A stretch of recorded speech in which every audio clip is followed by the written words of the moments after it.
히브리 기자는 당시 그 시대상에 따라서 성도들이 흔들리는 믿음을 다시 붙들기 위해서 인내하는 믿음이라는 이야기를 지금 하고 있어요. 이를 위해서 지난주에 선진들이 얻은 증거대로 족장 이전, 족장은 아브라함부터 아브라함, 이삭, 야곱 이렇게 그 족장 시대를 얘기하고 그 족장 이전 시대 세 사람에 관한 얘기를 지난주에 했죠. 아벨과 에녹과 노아의 믿음에 관한 이야기를 했습니다.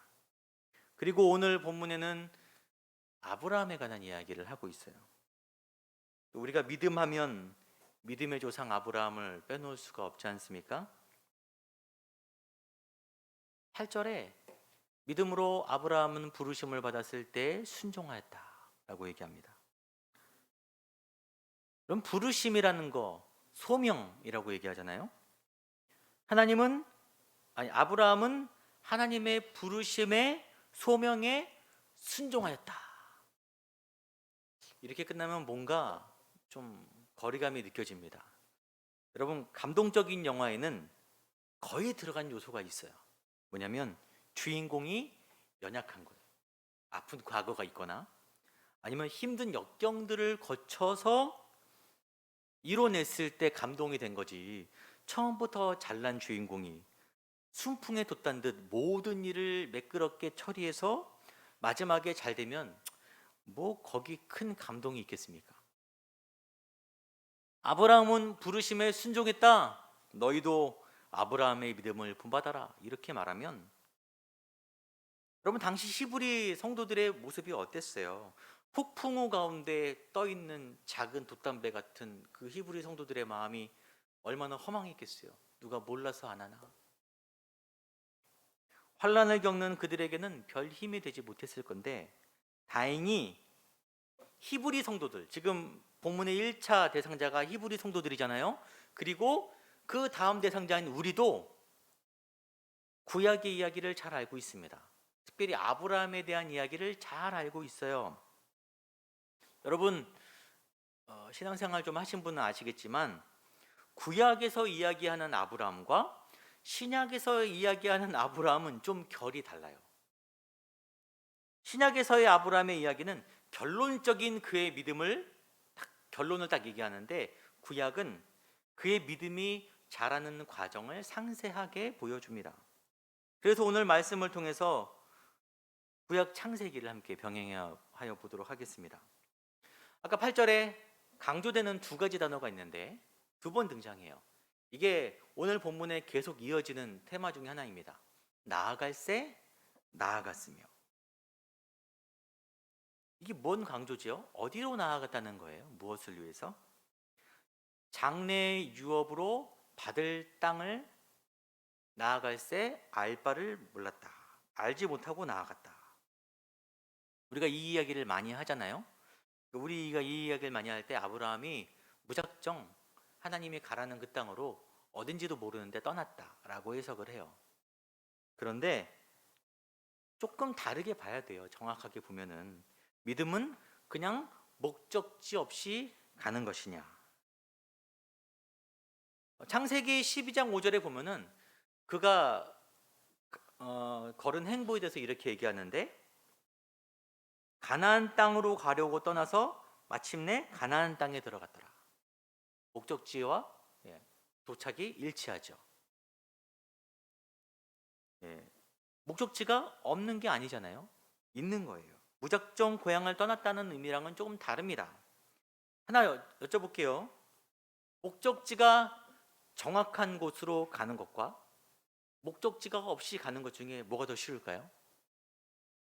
사람마다 다를 수 있겠지만 여러분, 의외로 목적지가 정확히 있는 것이 더 어렵습니다. 목적지가 없으면 가다가 여기가 아닌가 하면 내 뜻대로 틀 수 있는데, 목적지가 있으면 죽으나 사나 거기밖에 없어요. 아브라함이 갈 바를 알지 못했다는 게 뭔 얘기입니까? 가나안으로 가는데 그 땅을 내게 주신다고 했는데 이미 거주민들이 살고 있잖아요. 그 땅이 내게 될 수 있을까? 거기가 과연 나의 안전을, 내 가족의 안전을 보장해 줄 수 있는가? 생업으로 우리가 할 일이 있는가? 뭐 여러 가지 복잡한 게 있을 거 아니에요. 그걸 알지 못하고 일단 하나님이 명하신 곳으로 가는 거예요. 제가 여기서 12월 14일 날 설립 예배를 드렸거든요. 겨울이죠. 설립 예배를 드리기 전에 한 2주 전쯤 전에 그 전주일 거예요. 그러니까 항상 마무리 공사 중이었어요. 그냥 공사 중이니까 막 난리도 아닌 거예요. 막 비닐 쳐져 있고 막 바닥에 막 먼지 막 석고 먼지 엄청 쌓여 있고 저쪽 교육관에서 대충 교육관만 제가 마디로 닦아서 겨울에 그 공사 중에 있던 공사 때 쓰던 난로가 있어요. 작은 낡은 난로를 펴놓고 아이들과 아내와 함께 예배를 드렸어요. 우리끼리 드린 이 교회에서 첫 예배인 거예요. 하필 12월이라 날씨가 굉장히 춥고 을스년스럽고 사방은 공사판이고 있는 사람이라고는 아내랑 애들 딱 넷밖에 없고 그때 제 마음이 어땠을까요? 담대한 마음으로 기쁘고 행복했을까요? 하나님을 믿지만 불안했어요. 한편으로는 처량하기도 하고 참 복잡한 마음이었어요. 그런 마음 여러분도 살면서 겪어보실 수도 있어요. 과연 여기가 맞는가? 하나님이 오남으로 내 마음을 이끌어서 여기로 왔는데 여긴가? 이게 맞는가? 잘 될까? 그리고 기적한 지 한 달 만에 했고 코로나가 와서 코로나 시대를 쭉 살아가고 있는데 이 코로나는 성도님들의 삶도 문제지만 교회들도 참 위기입니다. 교회가 이 코로나 가운데서 버텨낼 수 있을까? 앞으로는 어떻게 될까? 여러분 굉장히 불안감 가운데 있습니다. 우리가 조금 솔직해지자는 거예요. 믿음이란 게 뭔가? 믿음이라는 것은 흔들리지 않는 견고한 게 아니에요. 여러분 꼭 확실한 얼굴 표정으로 확실한 꼿꼿한 앞으로 가는 사람들이 믿음이 있는 것처럼 보이잖아요. 여러분 그거 대부분 제가 다는 아니라고 말하겠습니다. 대부분 숨기는 거예요. 위선입니다. 불확실한 삶 가운데 때로는 갈등하고 넘어지지만 끝내 그래도 흔들리고 가끔은 돌아서도 끝내 하나님께서 명하신 그곳으로 가서 하나님의 말씀을 붙들고 있는 게 믿음이라는 거예요. 그게 아브라함이 갈 바를 알지 못했는데 믿음으로 나아갔다라는 말입니다. 그런 아브라함의 수많은 내적 갈등 그 삶 가운데 그게 9절에 나타나 있어요. 같이 읽겠습니다.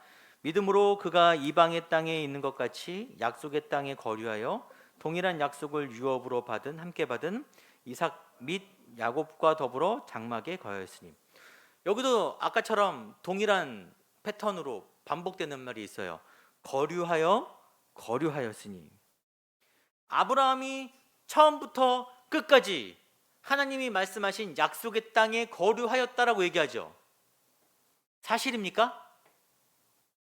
창세기를 통해 다시 한번 보겠습니다. 그 땅에 기근이 들었으므로 아브라함이 애굽에 거류하려고 내려가는 거예요. 남방으로. 잠깐 내려가는 게 아니라 뭐 하러 간다 그랬어요? 거류하려고 애굽으로 내려갔습니다. 조금만 문제가 생겨도 약속의 땅을 지켜요, 벗어나요? 벗어나는 거예요. 버리는 거예요. 배고픈데 어떡합니까? 먹을 게 없는데. 한두 번이 아니에요. 근데 그럴 때마다 항상 따라오는, 그가 고향을 떠나서 다른 곳에 거주할 때마다 항상 옵션으로 따라오는 사건이 있어요. 뭐냐면 그 아내입니다. 아내의 사례를 누이라고 속이고 다른 이들에게 계속 내어주는 거예요. 창세기 12장에서는 애굽의 바로에게 자기 아내를 넘겨주죠. 아내가 너무 이뻐서 얼굴값을 했었나 봐요. 남편이 목숨이 위험할 만큼 이뻤나 봐요. 여러분 그렇다고 해서 아내를 다른 남자에게 보내면 됩니까 안 됩니까? 생명의 위협이 있다고 해서 여기 남편분이신데 됩니까 안 됩니까? 안 되죠. 안 됩니다. 정말 이기적인 행동이에요. 여러분 솔직히 바로가 무슨 잘못이 있어요? 속은 거죠. 아브라함한테. 아브라함이 제일 나빠요. 여러분 성경에 보면은 바로는 항상 불쌍합니다. 아브라함에게 속지요. 히브리 백성들 때문에 열장 다 당하죠. 자기 군사들 다 홍해에서 수장당하죠. 정말 이 히브리 민족과는 악연 중에 악연이 바로예요. 당시의 관례를 따라서 많은 재물을 아브라함에게 주고 처갓집에 주고 정당하게 그 사례를 데리고 온 거예요. 정당하게. 이런 위기상 자기 아내 그 사례가 다른 이의 남편으로 넘어갈 때마다 누가 개입하시냐면은 하나님이 바로 개입하십니다. 안 돼. 애굽의 바로의 집에 재앙이 닥쳐요. 여러분 사실 이 재앙이 누구한테 와야 되죠? 아브라함이 맞아야죠. 아브라함이 맞아야 되는 거예요. 근데 어떤 다른 글을 보니까 어떤 목사님이 이렇게 말씀하시더라고요. 왜 피해는 사레랑 바로가 다 받는데 아브라함은 냅두시고 왜 바로만 치시냐? 이 사레도 정신적 피해가 얼마나 크겠어요. 아브라함이 혼낼 만한 수준도 안 됐다라고 말씀하시더라고요. 왜 가나안을 떠났어? 왜 내가 내 목숨을 지켜줄 그런 믿음이 없는 거야? 라고 할 만큼의 믿음이 아브라함에게 없었다라는 거죠. 20장으로 넘어가면 그랄 왕 아비멜렉에게도 자기 아내를 넘깁니다. 이때가 언제냐면은 아들 이삭을 낳을 것이라는 약속을 받고 이삭을 낳기 얼마 전이에요. 꽤 시간이 흘렀잖아요. 그런데도 아브라함은 여전히 그 자리에 있는 거예요. 하나님이 도우시지 않았다면은 애초에 아브라함은 애굽에서 계속 살았겠죠. 그리고 그 아내 사레는 누구의 아내로 살게 되는 거예요? 바로의 아내로 살게 되는 거예요. 약속에서 벗어난 삶으로 계속 그들이 나아가는데 그때마다 누가 치시냐? 하나님이 치시는 거예요. 개입하셔서 다시 원위치로 나간 놈 다시 불러다가. 근데 여기서 잠깐 왜 꼭 가나안에 있어야 되고 왜 꼭 사레가 그의 아내여야 됩니까? 창세기 12장 1절 2절에 여호와께서 아브라함에게 이르시되, 근데 아브라함한테만 이르신 건 아니에요. 그 가족, 그 사레에게도 같이 이르신 거예요. 내가 너로 큰 민족을 이루게 하고 내게 복을 주어 내 이름을 창대하게 하리니 너는 복이 될지라. 그리고 내가 내게 보여줄 땅으로 가라. 하나님께서 아브라함과 사레에게 하신 약속이 크게 두 가지인데 땅에 관한 약속이 있고 자손에 관한 약속이 있는 거예요. 그렇기 때문에 가나안 땅에 거해야 되고 꼭 사레여야 되는 거예요.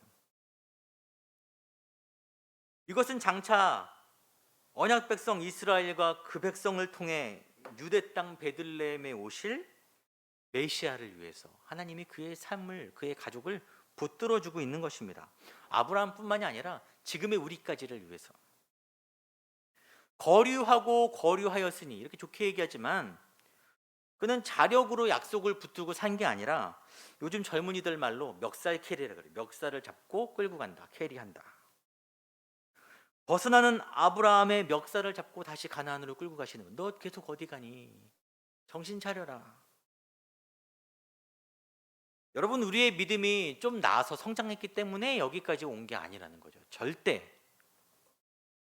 우리는 했던 실수 또 하고 또 하고, 젊을 때 실수 나이 들어서 또 하고 그런 사람들이지만 아브라함처럼 하나님이 우리의 멱살 잡고 여기까지 끌고 오시는 거예요. 때로는 오랫동안 나갔더라도 다시 잡고서 어딜 가냐, 그러다가 다시 이 자리까지 우리를 불러주시는 것입니다. 자, 두 가지 약속 중에 땅은 하나님에게서 거류하게 하셨고 다른 약속, 자손에 관한 약속이 있죠. 11절 같이 읽겠습니다. 믿음으로 사라 자신도 나이가 많아 단산하였으나 잉태할 수 있는 힘을 얻었으니 이는 약속하신 이를 미쁘신 줄 알았음이라. 사라가 믿음으로 자녀를 잉태했다라고 했지만 여러분, 이 말씀 뒤에도 비하인드 스토리가 참 많아요. 시간이 흘러도 이 부부 사이에 자식이 없었습니다. 점점 늙어가는데, 그래서 아브라함 나이 86세도 늦었잖아요. 사레의 여종 하갈을 통해서 다른 자식 이스마엘을 낳아요. 이복 자식을 낳습니다. 솔직히 사레 입장에서 이 얼마나 가슴 아픈 거예요. 내가 아이를 못 낳아서. 게다가 자식을 낳은 그 자기의 여종 하갈과 트러블이 생깁니다. 이제 아들을 낳으니까 하갈이 아들을 빌미로 여주인을 무시하고 욕심을 부렸어요. 그 얼마나 마음이 힘들었겠어요. 여러분, 사례 역시 아브라함과 더불어 함께 언약을 받은 자예요. 어쩌면 땅은 아브라함에게 좀 더 큰 의미가 될 수 있어요. 그러나 자식은 사례가 붙드는 언약의 소망인 거예요. 그러니 그의 삶이 얼마나 갈등이 되고 힘들었겠습니까? 나이는 먹어가는데. 그러다가 몇 살까지 가냐? 아브라함은 99세, 사례는 90세까지 자손을 못 본 거예요. 그런데 사례가 90대 됐을 때 하나님의 사자를 보내서 말씀하시기를 뭐라 그러냐면, 내가 내게 아들을 낳아주게 하여 내가 그에게 복을 주라. 그를 여러 민족의 어머니가 되게 하리니 민족의 여러 왕이 그에게서 나리라. 사레의 이름을 사라로 바꿔주시는데 그 이름 뜻이 열국의 어머니인 거예요. 마음이 어떻겠어요?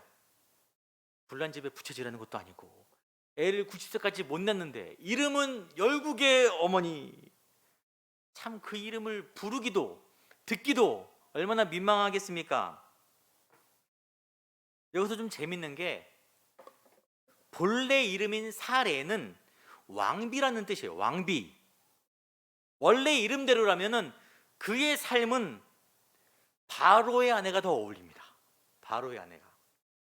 성경을 보는 시각을 여러분 좀 더 객관적으로 좀만 틀어보면은, 그냥 우리 마음대로 내 마음을 적용해서 보면은, 아브라함이 바로에게 사라를 넘겨준 것이 그렇게 사라에게 나쁜 일은 아닐 수 있어요. 예.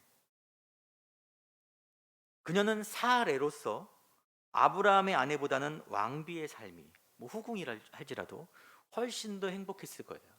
걱정도 없고 먹을 것도 많고 풍족하게 살 수 있는 건데, 하나님이 그녀를 굳이 끄집어내서 사라로 열국의 어머니가 되게 하였습니다. 참 재밌잖아요, 성경의 이름 뜻이. 자, 그래서 사라라는 이름의 뜻을 주자마자 그 부부가 어떤 반응을 보였냐면 웃었어요. 아브라함도 웃고 사라도 웃었어요. 이런 어이가 없어 툭 튀어나오는 실소라 그러거든요. 실소. 이렇게 웃었어요. 당연하죠. 현실상으로 자손을 가질 나이가 지났잖아요. 제가 여기 권사님들 앉아 계신데 늦둥이를 얘기하면 얼마나 그럼 실례이겠습니까? 아브라함도 사라도 그 사라라는 이름이 그렇게 마음에 와닿지 않는 그냥 웃음거리인 거예요. 잘 생각해 보면 그리스도인 성도라는 것이 이것과 같습니다. 내 믿음은 쥐뿔도 없고 현실은 암울한데, 지금 우리의 모습은 그저 그런데 하나님의 말씀이 우리를 그리스도인으로 바꿔주시고 복음이 천국 백성으로 약속을 받고 하나님의 자녀로서 칭함을 주셨다는 거예요. 지금 내 모습은 이런데 하나님이 그렇게 말씀하셨다는 것입니다. 그래서 아브라함과 사라에게 어떤 일이 생깁니까? 그들에게 아이가 태어나요. 이삭이 태어납니다. 이삭의 이름이 웃음이에요. 웃음. 모든 비웃음, 실소를 진정한 행복의 웃음으로 하나님이 바꿔주신 거예요. 그리스도인 성도 역시 이것과 마찬가지죠. 우리 안에 믿음으로 짓는 실소가, 믿음 없어서 짓는 실소가 되겠어? 목사님 앞에서 맨날 말씀하시는데 되겠어? 하는 내 마음의 실소가 진정한 웃음으로 바뀌게 되는 게 성도의 삶이라는 거예요. 그리고 마지막 날 우리를 비웃는 세상이 더 이상 웃지 못하게 되는 것, 그것이 성도, 그 이름에 숨겨진 비밀입니다. 하나님이 우리에게 그렇게 말씀하셨으면 그렇게 되는 거예요. 믿으십니까? 아멘이 좀 작으시죠? 이해합니다. 여러분, 믿음은 확실한 게 아니라 그랬잖아요, 원래. 그래서 8절과 9절과 11절은 줄기차게 믿음이라고 얘기합니다. 아브라함은 믿음으로 나아갔고, 아브라함은 믿음으로 거류하였고, 사라는 믿음으로 잉태하였다. 근데 이렇게 얘기하면은, 이 정도 되면은 구약을 잘 아는 성도들이나 히브리 성도들이나 우리한테는 오히려 아브라함을 부끄럽게 만드는 수준인 거예요. 아니, 그 뻔히 알면서. 이 히브리 기자가 말하는 믿음이 뭡니까? 왜 이런 표현을 하고 있어요? 여러분, 언약은 쌍방이죠. 하나님과 백성들 사이에 맺는 언약이지만 사실 일방입니다. 언약을 맺자고 하시는 분도 하나님이시고 그 언약을 지켜서 이루시는 분도 하나님이신 거예요. 여러분, 우리 믿음도 마찬가지죠. 우리는 계속 내가 잘 믿는다고 생각을 해요. 내가 믿어서 여기까지, 그래도 견디고 역경을 뚫고 여기까지 왔다라고 생각하지만, 그래서 때로는 내가 믿음이 있어서 교만합니다. 내가 좀 믿음이 있지. 때로는 믿음 없는 것 때문에 좌절합니다. 내가 믿음이 없지. 여러분, 이게 솔직히 말이 안 되는 거예요. 믿음의 주체는 결국 내가 아닙니다. 하나님이에요. 여러분의 믿음이 뭐 좋고 나쁨을 떠나서 그 믿음 자체의 주체가 하나님이십니다. 그래서 믿음이 좋다 나쁘다 그렇게 막 판단하고 얘기하지 마세요. 믿음으로 아브라함과 사라의 인생을 끝까지 끌고 가셨던 것처럼 우리도 믿음으로 끌고 오시는 것입니다. 17절에 아브라함이 일생일대의 시험을 겪죠. 노년에 100세에 낳은 너의 웃음을 나에게 바쳐라. 이게 여러분, 이삭이 어떤 아들이에요? 12절에 죽은 자와 같은 한 사람에게서 민족이 나왔다. 죽은 자와 같은 한 사람이 뭐예요? 노쇠한 아브라함을 얘기하는 거예요. 고목나무 같았던 그의 죽은 몸에서 생명이 싹을 튼 거예요. 얼마나 귀한 아들입니까? 근데 그 아들을 바치라니 얼마나 마음이 그랬겠어요. 몇 년 전에 저희 아버지가 돌아가셨어요. 식도암으로. 장례식장에서 이렇게, 원래 친가족은 저희 어머니랑 저랑 형님이니까 장례를 치르는데, 슬프긴 하지만 엄청 통곡하는 분위기는 아니었거든요. 저희가 불효자였나 봐요.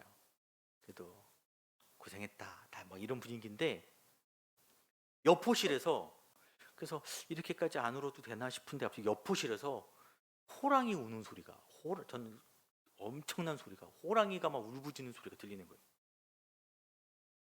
젊은 아들이 이제 죽은 거예요. 사고였나 봐요. 어머니가 정말 비명과 절규를 하는데 그 소리가 잊혀지지가 않아요. 그 엄청난 소리가. 부모에게 자식을 잃는다는 것은 굉장히 큰 아픔이잖아요. 어떻게 이루 말할 수 없을 것 같아요. 안 겪어봐서 모르겠어요. 늙음하게 기적처럼 얻은 아들을 직접 바치라는 것이 너무 가혹하잖아요. 그가 그 3일길 동안 아들 데리고 가는데 얼마나 많이 힘들었겠어요. 이게 이래도 되나? 하나님이 하라면 하는 건데 내 삶을 돌아봤을 때 이게 맞나? 하나님 나한테 도대체 왜 이러시나? 막 원망도 했을 거예요. 그런데 아브라함은 끝내 믿음으로 이삭을 드렸어요, 안 드렸어요? 여러분, 드렸다고 봐야 합니다. 칼을 빼서 찌르려고 했어요. 드린 거예요. 그때 하나님이 다급하게 그의 손을 말리십니다. 아브라함, 하지 마라. 그리고 이 일로 말미암아 아브라함은 드디어 하나님께 믿음을 인정받아요. 내가 내 아들 독자까지도 내게 아끼지 아니하였으니 내가 이제야 내가 하나님을 경외하는 줄을 알겠다. 너의 믿음을 이제야 내가 알겠다라고 하는데, 여러분, 하나님이 알겠다고 한 아브라함의 믿음이 어떤 믿음입니까? 아들을 바치라면 바치는 믿음입니까? 여러분, 그런 믿음이 아니에요. 창세기 22장 5절에 아브라함이 이제 하나님이 명하신 그 산으로 자기 아들을 데리고 올라가는데 종들에게 이렇게 얘기합니다. 우리가 너희에게로 돌아오리라. 우리가. 이삭을 데리고 가는데 원래대로 하면은 아브라함만 내려와야 되는 거예요. 이게 그냥 종들이 걱정할까봐, 말릴까봐 이렇게 거짓말한 게 아니라, 히브리서에는 이것을 정확하게 이렇게 얘기합니다. 그가 하나님이 능히 이삭을 죽은 자 가운데서 다시 살리실 줄로 생각한지라. 그에게 어떤 믿음이 있었냐면은 다시 살리리라는 부활의 믿음이 있는 거예요. 하나님이 아브라함의 삶을 간섭하시고 넘어진 그를 끌고 와서 노년에 드디어 그가 가진 믿음이 뭐냐면은 부활의 믿음인 거예요. 여러분, 이 먼 과거에, 그리스도 이전의 먼 과거에 이런 부활에 대한 고백은 참 놀라운 거죠. 정말 장차 오실 예수 그리스도의 부활을 예견하는 것과 같은 그런 믿음의 고백인 거예요. 하나님이 그를 이끄셔서 이 고백을 통해서 그를 어떤 사람으로 만들어 주시냐면은, 이전에는 민족의 조상이 아닌 거예요. 히브리 민족의 조상 아브라함이 아니라 영적 이스라엘, 예수 그리스도의 죽으심과 부활을 믿는 모든 사람들의 믿음의 조상 아브라함이 되게 하셨습니다. 하나님이 그렇게 그를 만드시려고 그렇게 혹독하게 그를 끌고 가셨어요. 그러면 이 말씀을 통해서 당시 사람들과 지금 여러분들 삶이 다 녹록한 분들이 없잖아요. 우리에게 하시는 당부의 메시지가 뭐냐는 거예요. 믿음으로, 믿음으로, 믿음으로 우리를 신실하게 항상 변치 않으시고 끌어오신 이가 저와 여러분을 또한 여기까지 오게 하신 거예요. 어디까지예요? 거기가 예수와 함께 죽고 예수와 함께 살리라는 부활의 믿음까지 오게 하셨습니다. 여러분 안에 그런 믿음이 있으십니까? 내가 죽을지라도 살리라는 믿음이 있으십니까? 여러분, 그 당시 히브리 성도들이 목숨의 위협을 느끼면서도 믿음을 지키는 그 이유가 뭐예요? 죽는 거예요. 믿으면 죽어도 살리라는 믿음이 있는 것입니다. 여러분, 부활의 믿음이 있는 사람들이 죽을 수 있어요. 여러분, 우리 교회가 이렇게 계속 코로나 때 이렇게 지내다가 망할 수도 있죠. 그렇다고 복음이 망하는 건 아니잖아요. 왜 우리가 꼭 잘 되고 살아야 됩니까? 복음을 위해서 하면은 죽을 수도 있어요. 망하는 믿음도 믿음이죠. 그런 믿음까지 우리를 끌고 가시는 거예요. 아직도 우리는 그 여정 가운데 있는 거예요. 아직 못 죽고 아직 못 망하지만 하나님을 믿고 믿으면서 우리의 믿음이 자라나 결국 거기까지 가는 것입니다. 내가 죽으면 살릴 것이다. 왜 그게 가운데 흔들림이 없겠어요? 여러분, 왜 여러분 두렵지 않습니까? 저도 두려워요. 걱정이 많지만 그래도 걱정할 필요가 없는 것은 그 믿음이 나에게서 나오는 게 아니라는 거죠. 오늘 말씀을 통해서 그 믿음은 어디에서 오는 거예요?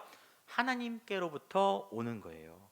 마지막으로 요한일서 5장 4절에 무릇 하나님께로부터 난 자마다 세상을 이기느니라. 세상을 이기는 승리는 이것이니 우리의 믿음이니라. 험한 세상 가운데 믿음을 지키기가 점점 버거워질지라도 성도는 결국 하나님이 주시는 믿음으로 세상을 이길 수 있게 된다는 것입니다. 남들이 비웃어도 신경 쓰지 마세요. 내 안에 실수가 따로 나올지라도 현실 때문에 낭망할 필요 없어요. 결국 웃음으로, 참된 웃음으로 바뀝니다. 이 말씀이 어렵고 험한 또 한 주를 살아가야 되는 우리 성도님들, 무너진 마음마다 어려운 삶마다 위로와 용기가 되기를 간절히 소망합니다.